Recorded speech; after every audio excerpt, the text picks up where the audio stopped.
ಈ ಬೋರ್ವೆಲ್ನಲ್ಲಿ ಮಕ್ಕಳುಗಳು ಬೀಳ್ತಾವಲ್ಲ ಅದನ್ನು ತಡೆಯಲಿಕ್ಕೆ ಸಾಧ್ಯವೇ ಇಲ್ಲ. ದೆಹಲಿನಲ್ಲಿ ಒಂದು ಮಗು ಬೋರ್ವೆಲ್ಗೆ ಬಿದ್ದಿದೆ, 40 ಅಡಿ ಆಳದಲ್ಲಿ ಸಿಕ್ಕಾಕೊಂಡಿರ್ಬೋದು ಅನ್ನುವಂಥದ್ದು. ಜಲಮಂಡಳಿ ಘಟಕದಲ್ಲಿ ಮಗು ಬೋರ್ವೆಲ್ಗೆ ಬಿದ್ದಿದೆ. ದೆಹಲಿಯ ಕೇಶವಪುರ್ ಮಂಡಿ ಅದರ ಹತ್ತಿರ ಇರುವಂಥ ಜಲಮಂಡಳಿ, ಅಲ್ಲಿದ್ದಂಥ ಬೋರ್ವೆಲ್, NDRF ಅಗ್ನಿಶಾಮಕ ದಳದ ಸಿಬ್ಬಂದಿ ಈಗಾಗಲೇ ಕಾರ್ಯಪ್ರವೃತ್ತರಾಗಿದ್ದಾರೆ. ಕೇಶವಪುರ್ ಮಂಡಿ ದೆಹಲಿ ಅಲ್ಲಿನ ದೃಶ್ಯಾವಳಿಗಳು ನೋಡಿ. ಆ ಬೋರ್ವೆಲ್ ನಾನು ತೋರಿಸ್ತಾ ಇದ್ದೀವಿ. ಈ ಬೋರ್ವೆಲ್ ಅಲ್ಲ, ಹೆಂಗೆ ಇವರು ಓಪನ್ನಾಗಿ ಇಡ್ತಾರೆ, ಏನು ಕತೆ? ಇದಕ್ಕೆ ಸಂಬಂಧಪಟ್ಟಂಗೆ TV9 ಅಭಿಯಾನವನ್ನೇ ಮಾಡಿತ್ತು.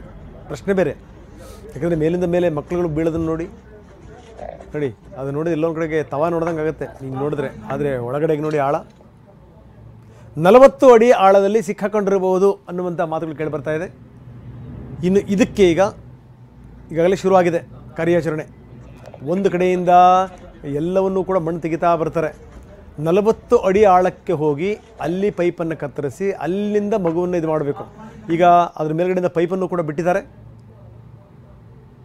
ಯಾಕಂದರೆ ಮಗುಗೆ ಆಕ್ಸಿಜನ್ ಕೊರತೆ ಆಗಬಾರ್ದು, ಆಮ್ಲಜನಕದ ಕೊರತೆ ಆಗಬಾರ್ದು ಅನ್ನುವಂಥ ಕಾರಣಕ್ಕೆ. ಕೇಶವಪುರ್ ಮಂಡಿಯ ದೃಶ್ಯಾವಳಿಗಳನ್ನು ನಾವು ತೋರಿಸ್ತಾ ಇದ್ದೀವಿ. ಇನ್ನು ಮಗು ರಕ್ಷಣೆಗೆ ಯಾವ ರೀತಿ ಕಾರ್ಯಾಚರಣೆ ಶುರುವಾಗಿದೆ ಅದನ್ನು ಕೂಡ ನಾವು ತೋರಿಸ್ತಾ ಇದ್ದೀವಿ.